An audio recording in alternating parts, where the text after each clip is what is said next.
Shalom Bapak Ibu peserta Bible Study Perjanjian Baru. Pada hari ini kita akan bersama-sama belajar dari Injil Matius pasal 17 ayat 24 sampai 27 yang berbicara tentang Yesus membayar bea untuk bait Allah.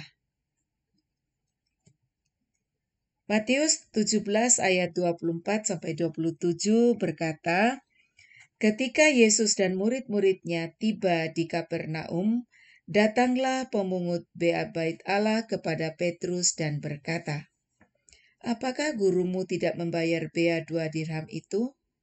Jawabnya, memang membayar. Dan ketika Petrus masuk rumah, Yesus mendahuluinya dengan pertanyaan, apakah pendapatmu Simon? Dari siapakah raja-raja dunia ini memungut bea dan pajak? Dari rakyatnya atau dari orang asing? Jawab Petrus, dari orang asing. Maka kata Yesus kepadanya, jadi bebaslah rakyatnya. Tetapi supaya jangan kita menjadi batu sandungan bagi mereka, pergilah memancing ke danau. Dan ikan pertama yang kau pancing, tangkaplah dan bukalah mulutnya. Maka engkau akan menemukan mata uang 4 dirham di dalamnya. Ambillah itu dan bayarkanlah kepada mereka, bagiku dan bagimu juga. Nah, Bapak Ibu, Matius 17 ayat 24 sampai 27 ini hanya terdapat di dalam Injil Matius saja. Nah, mengenai pajak ini telah dimulai sejak zaman Musa. Hal itu dapat kita lihat dalam Keluaran pasal 30 ayat 11 sampai 16.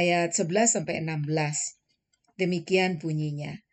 Tuhan berfirman kepada Musa, apabila engkau menghitung jumlah orang Israel pada waktu mereka didaftarkan, maka haruslah mereka masing-masing mempersembahkan kepada Tuhan uang pendamaian karena nyawanya pada waktu orang mendaftarkan mereka, supaya jangan ada tulah di antara mereka pada waktu pendaftarannya itu.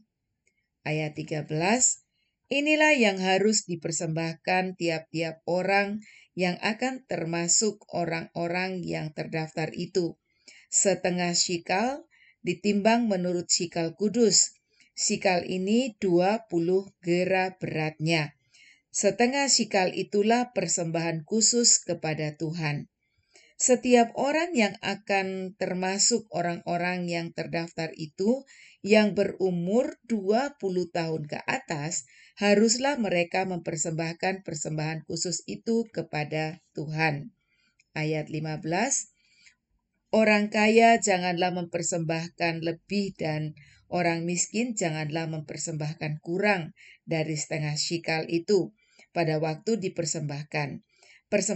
Pada waktu dipersembahkan persembahan khusus itu kepada Tuhan untuk mengadakan pendamaian bagi nyawa kamu sekalian. 16.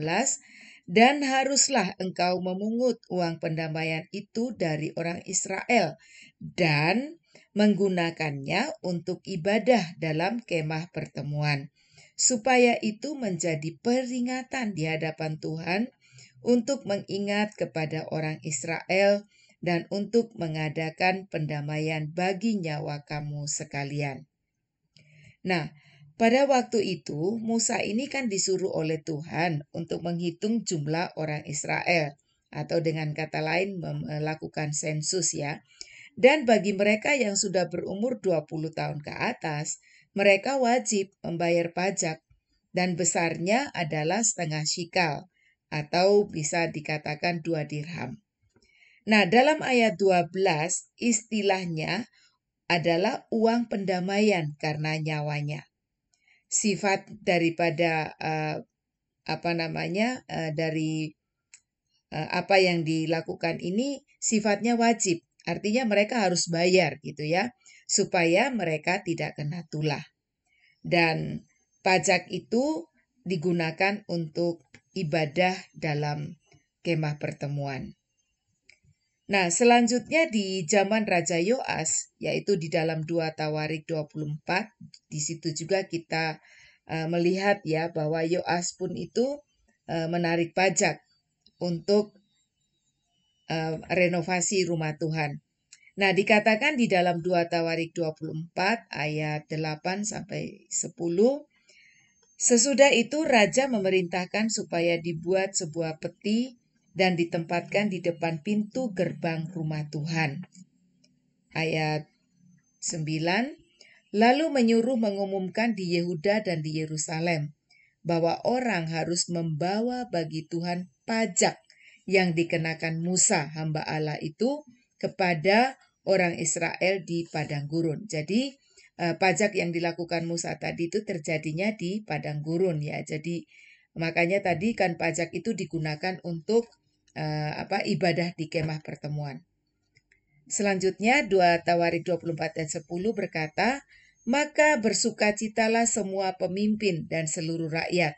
Mereka datang membawa pajaknya dan memasukkannya ke dalam peti itu sampai penuh.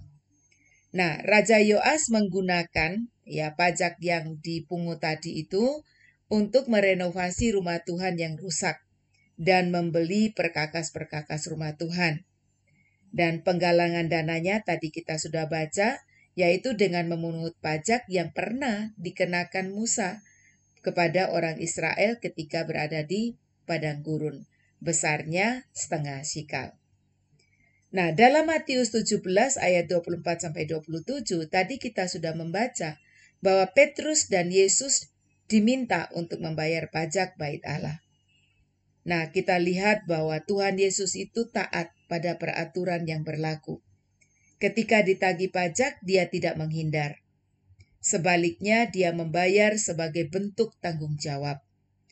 Dari pembicaraan antara Petrus dan Tuhan Yesus, rupanya waktu itu ada peraturan penagihan pajak dari orang asing. Tuhan Yesus sebetulnya bukanlah orang asing, ya, dan seharusnya dia tidak wajib untuk membayar pajak. Tetapi Tuhan Yesus bilang apa? Dia tetap melakukannya. Ya, tapi Tuhan Yesus tetap melakukannya. Bukan saja sebagai bentuk tanggung jawab, tapi supaya tidak menjadi batu sandungan. Nah, dalam kisah ini kita dapat melihat sebuah keanehan yang terjadi. Tuhan Yesus membayar pajak untuk dirinya dan Petrus. Caranya gimana? Tadinya kan dengan menyuruh Petrus untuk menangkap ikan.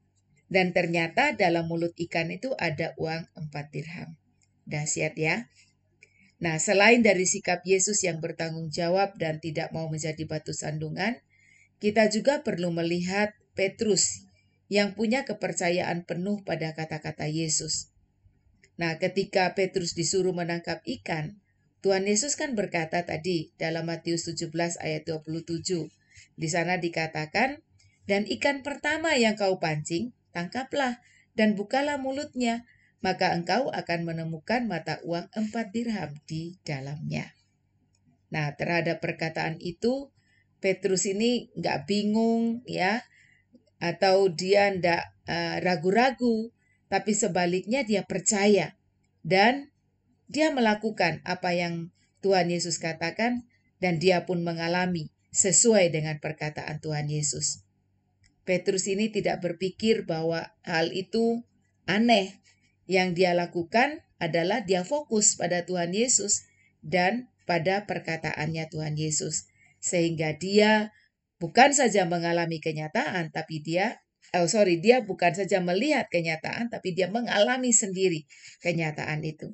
Haleluya. Nah, Bapak Ibu, dari perikop ini ada beberapa hal yang bisa kita pelajari ya dan kita bisa lakukan di dalam kehidupan kita. Yang pertama adalah Yesus menjadi teladan hidup kita dalam hal membayar pajak. Kekristenan tidak menganjurkan untuk kita menjadi warga negara yang tidak membayar pajak. Kita harus bertanggung jawab atas aturan yang telah ditetapkan, baik itu terhadap negara maupun juga terhadap Tuhan Allah. Yang kedua, dengan mematuhi aturan yang ada, kita tidak menjadi batu sandungan. Tentu saja, dalam hal ini kita harus tetap bisa membedakan aturan mana yang harus kita taati dan aturan mana yang harus kita tolak. Yang kita tolak tentu saja ketika aturan itu tidak sejalan dengan firman Allah. Lalu kita pun harus siap menjadi batu sandungan ketika kita diajak kompromi dengan dosa. Artinya ketika kita menolak dosa, artinya kalau kita tidak kompromi, maka bagi orang lain kita itu menjadi batu sandungan, itu maksudnya ya. Lalu yang ketiga, percaya dan taatlah pada Yesus dan perkataannya. Maka sesuatu yang ajaib pasti kita akan alami dalam hidup kita. Amin.